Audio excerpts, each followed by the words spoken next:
Eder. Mech. Pallister. La patente. Sul mio possesso della patente siano state fatte anche alcune considerazioni, sono montati dei dubbi e tutto quel che ne consegue.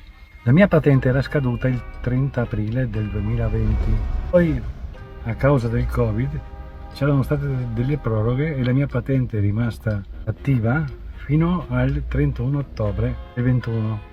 Là è scaduta. Dopodiché, non avendo una macchina di mia proprietà e non avendo modo di guidare, non ho pensato, non avevo l'esigenza di rinnovarla. Ma a un certo punto più di qualcuno mi avvertiva che se non rinnovavo la patente dopo un certo breve periodo veniva sospesa e dovevo rifare l'esame, e così nel maggio, non vorrei sbagliare, ma nel maggio del 23 l'ho rinnovata. Poi da allora giro sempre con un'automobile in prestito. A causa della pandemia di Covid-19 sono state concesse delle proroghe per le patenti scadute. In Italia, le patenti scadute tra il 31 gennaio 2020 e il 31 maggio 2020 sono state prorogate fino al 31 dicembre 2020. Inoltre, le patenti scadute tra il 1 giugno 2020 e il 31 agosto 2020 sono state prorogate fino al 31 marzo 2021. Cambiando discorso, oggi ho incontrato, per un caso che seguo, una persona laureata in ingegneria chimica industriale. Alla fine le ho chiesto della 8-idrossichinolina e lei, essendo donna, mi ha detto che quelle tracce possono essere lasciate anche usando alcune creme depilatorie. Questo confermerebbe il decesso in zona 14 dicembre. Oggi 9 dicembre sono qui, sono Ilaria, con Liliana ci siamo conosciute più o meno dall'inizio degli anni '80. Io sono andata a lavorare in regione nel gennaio 1984 e lei già ci lavorava da circa 6 mesi. Abbiamo sempre avuto un buon rapporto come colleghe. Verso gli anni 90, abbiamo anche cominciato a frequentarci al di fuori dell'ambiente lavorativo. Siamo state più volte in vacanza assieme. Quando Liliana ha conosciuto il marito, ero presente anch'io. Sebastiano era ancora sposato, ma Liliana aveva comunque mantenuto con lui una relazione. Liliana, pur nella confidenza che avevamo, non mi ha mai raccontato nulla di particolare del proprio rapporto con Sebastiano. Del suo modo di assecondarlo sempre, l'ho saputo dai media, ma lei non me lo ha mai detto. So che spesso andavano in giro soprattutto nei weekend. L'ultima volta che ho visto Liliana è stato per 2 volte ravvicinate nel giugno e luglio dello scorso anno e lei mi sembrava normale come sempre. Poi l'ho sentita telefonicamente verso il settembre successivo ed abbiamo chiacchierato del più e del meno senza che mi raccontasse nulla di particolare che potrei ricondurre a qualche problema che avesse. Ricordo che nel primo periodo in cui Liliana aveva iniziato a vivere con Sebastiano a Roiano, la vedevo triste, ma questa tristezza, credo, sia stata riconducibile ai problemi economici che avevano in quel periodo. Poi Sebastiano aveva iniziato a fare l'arrotino e le cose si erano sistemate ed avevano iniziato ad avere più disponibilità economica. Lei era una donna senz'altro riservata, una buona amica per la quale l'amicizia era sacra, il suo stato d'animo era migliore negli ultimi anni. Del rapporto vero e proprio tra lei e il marito non mi ha mai detto nulla di particolare. Ricordo però che nei primi anni 90, a causa di alcuni debiti che aveva Sebastiano dovuti al fatto che aveva perso il lavoro di fotografo, Liliana mi aveva chiesto in prestito 1 milione di lire che io le avevo dato e che poi lei mi ha restituito piano piano. Io non ho mai visto Liliana e Sebastiano discutere animatamente.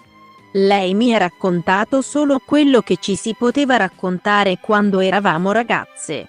So che aveva avuto una storia con Sterpin Claudio che aveva conosciuto nei primi anni '80, esattamente negli anni 1984-1985. Non saprei dire quanto sia durato il loro rapporto, ma una volta conosciuto Sebastiano, Non si sono frequentati più, almeno che io sappia. Non sapevo che, ultimamente, Liliana e Sterpin avessero riallacciato il loro rapporto. Liliana non me lo aveva detto. Sterpin forse l'ho visto una volta, sempre negli anni '80, ma non mi era mai stato presentato. Credo che l'abbia conosciuto nell'ambito della corsa che Liliana praticava come sport. Non ho mai visto Sterpin passare sul nostro posto di lavoro. Che io sappia, Liliana non è mai rimasta incinta. E non è mai mancata per un lungo periodo dal lavoro causa malattia. Non ho mai fatto caso se portasse la fede. Braccialetti sono sicura d'averglieli visti portare, ma anelli non ho mai fatto caso. Aveva diversi orologi, ne aveva uno d'oro molto bello ma lo alternava anche con orologi di plastica, non ricordo però nessun orologio rosa. Ricordo benissimo che usasse la borsa dell'Alviero Martini che portava preferibilmente d'estate ed era un acquisto recente. Ricordo anche una borsa colorata di cui non ricordo la marca. Solitamente portava borse colorate, non ricordo di averla vista con borse di colore scuro. Liliana non mi ha mai parlato di qualche luogo in sua disponibilità, diverso dalla propria abitazione e non credo che ne avesse. Mi sembra di non averla mai vista con una bottiglietta d'acqua in borsetta. Non mi risulta che frequentasse qualche studio di estetista o che si fosse sottoposta a depilazione definitiva in qualche parte del corpo. Credo fosse una donna fai da te nel senso che provvedeva lei stessa a queste cose. Non ho mai notato che tipo di chiavi portasse con sé Liliana, quante fossero su che portachiavi fossero appese. Né mi ha mai parlato di una sua frequentazione dell'ex OPP a Trieste per passeggiare. Ho la sensazione che Liliana fosse fedele al proprio matrimonio. Lei mi parlava prevalentemente di come passavano i weekend, i posti dove andavano, i progetti per le vacanze, comunque robe di questo genere. Mi raccontava poi che faceva la casalinga, nel senso che si occupava di mantenere in ordine la casa, fare la spesa e cose di questo genere che ogni donna svolge, nulla di particolare. Riguardo ai cellulari, io l'ho vista sempre con 2 cellulari. Ho il numero di Sebastiano, me lo ha dato lui il giorno del funerale di Liliana. Il giorno della scomparsa di Liliana del 14 dicembre, credo fossero state le ore 18, ho ricevuto una telefonata da Sebastiano attraverso il cellulare di Liliana. Nell'occasione Sebastiano mi ha detto che Liliana era scomparsa, chiedendomi se l'avessi vista e che mi aveva chiamato sapendo che io e Liliana ci vedevamo ogni tanto. Io gli avevo risposto che era da parecchio tempo che non ci vedevamo. Mi ha detto che i telefoni di Liliana erano rimasti a casa ed era preoccupato perché, di solito, lei ritornava verso le ore 16 e non era ancora rientrata. Il fatto che avesse lasciato i telefoni a casa mi aveva colpita perché, conoscendo Liliana come una donna metodica, mi era parso strano questo elemento. Io gli avevo chiesto com'era vestita e lui mi aveva risposto che era vestita normalmente, non ha parlato di borse o di altro. Ricordo che ho avuto la sensazione che, durante la telefonata, fosse da solo in casa. Quella stessa giornata ci siamo risentiti e, questa volta, mi è parso che ci fosse qualcuno con lui e lui stesso mi aveva detto che erano amici della polizia. Ricordo poi di averlo chiamato nei giorni successivi per chiedere se avesse novità e gli avevo anche chiesto se aveva controllato se mancasse qualcosa da casa e lui mi aveva risposto di no e che mancava solo la carta di credito. Mi aveva anche detto che Liliana aveva lasciato il portafoglio a casa e non aveva soldi con sé. Sono quasi sicura del portafoglio, invece sono sicurissima che mi avesse detto che non aveva soldi con sé. Per essere precisa sulla data, potrei guardare sul mio cellulare il registro delle chiamate. 14:12 ore 18:12, chiamate in uscita di 1 minuto 49. 14:12 ore 19:11, chiamate in uscita di 2 minuti 20. 15 12 ore 18 e 16, chiamate in uscita di 7 minuti 42. 18 12 ore 15, chiamata in uscita senza minutaggio. 20/12 ore 16 e 37, chiamate in uscita di 8 minuti 5. La chiamata di Sebastiano non risulta tra queste perché potrebbe essere stata fatta attraverso WhatsApp e potrei averla cancellata perché uso fare così sui social. Nella prima telefonata, Sebastiano mi sembrava preoccupato. La chiamata in cui Sebastiano mi ha riferito di non trovare la carta di credito e che Liliana era uscita senza soldi e che il portafoglio era a casa, credo sia stato il giorno 14 o il giorno 15. Comunque è una delle prime volte in cui ci siamo sentiti telefonicamente. Mi ha detto anche che non capiva perché Liliana se ne fosse andata, che tra loro era tutto a posto e che l'unica cosa che volevano fare era cambiare casa. Niente però di particolare che mi avesse insospettito. In passato sono andata nella sua casa di Roiano, in quella di via Verrocchio mai. So che aveva un buon rapporto con il fratello Sergio, che so aver avuto problemi economici e che Liliana aveva aiutato. Ricordo anche che con il papà Liliana non aveva avuto un buon rapporto perché era un tipo un po' strano. Mi ha anche detto che, alla sua morte, avevano trovato un gruzzoletto di denaro che non sapevano avesse.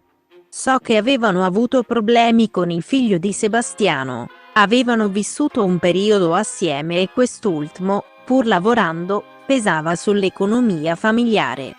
Lei gli lavava e stirava la roba e lui non era particolarmente riconoscente per questo.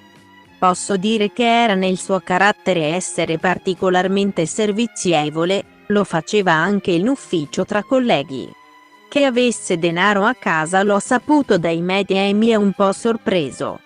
Sapevo che Sebastiano avesse un'attività lavorativa in nero di Arrotino fin da quando abitavano ancora a Roiano. Anche a me arrotava i coltelli ed, a volte, me li ha regalati alcuni attraverso Liliana. Non so quanto guadagnasse per tale attività ma, non ne ho idea, però so che facevano una vita agiata. Di Sebastiano non ho mai saputo nulla di particolare, però parlando con altre colleghe, ho saputo che era un po' infedele e gli piaceva andare a caccia di donne. In particolar modo in Costa dei Barbari. Pier Giorgio, il figlio di Sebastiano, l'ho visto qualche volta. Ricordo il particolare che, nel giorno del matrimonio di Sebastiano e Liliana, si era presentato con la moglie vestito in bermuda e magliette e ciò mi aveva colpito molto. Liliana non mi ha mai confidato che dava dei soldi a Pier Giorgio, Covalero l'ho solo sentito nominare da Liliana perché me ne aveva accennato nei suoi discorsi, definendolo un suo amico. Liliana non mi ha detto niente di particolare di lui.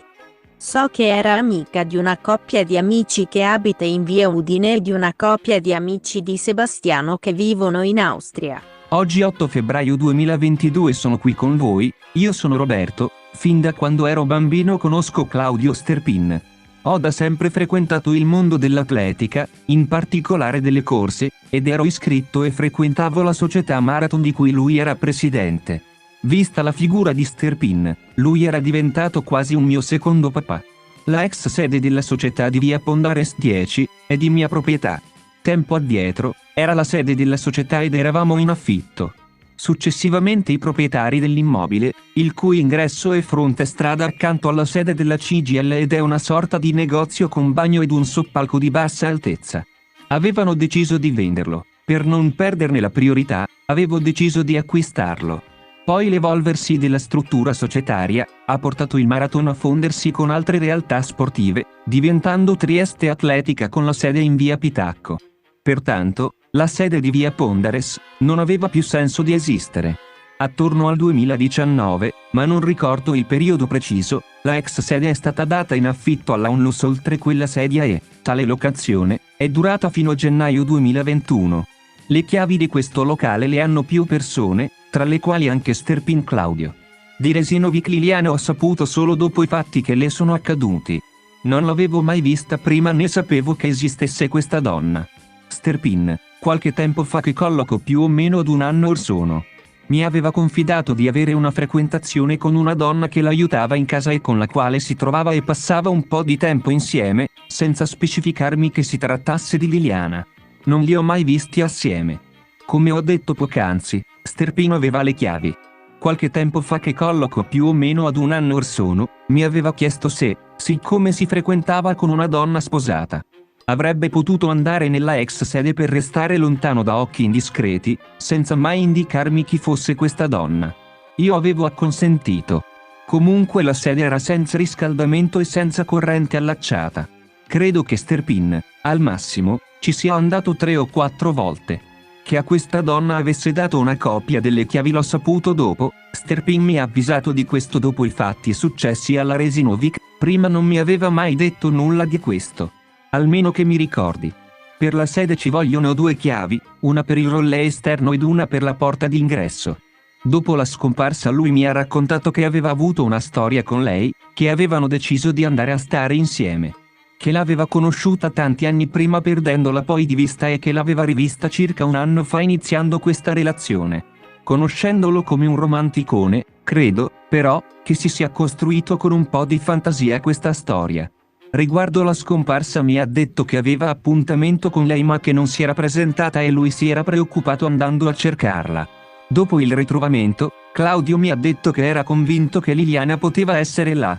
Gli ho chiesto come mai avesse avuto quella convinzione e lui mi ha risposto che aveva fatto mente locale e che aveva pensato a questo senza dirmi altro. Ma non mi ha detto di averla cercata in quel posto o in altri posti. Io non sapevo dove abitava Liliana. Non so se Sterpin avesse altri posti a sua disposizione ma vi ripeto io non ho mai conosciuto Liliana. Ehi, non dimenticare di iscriverti a questo canale.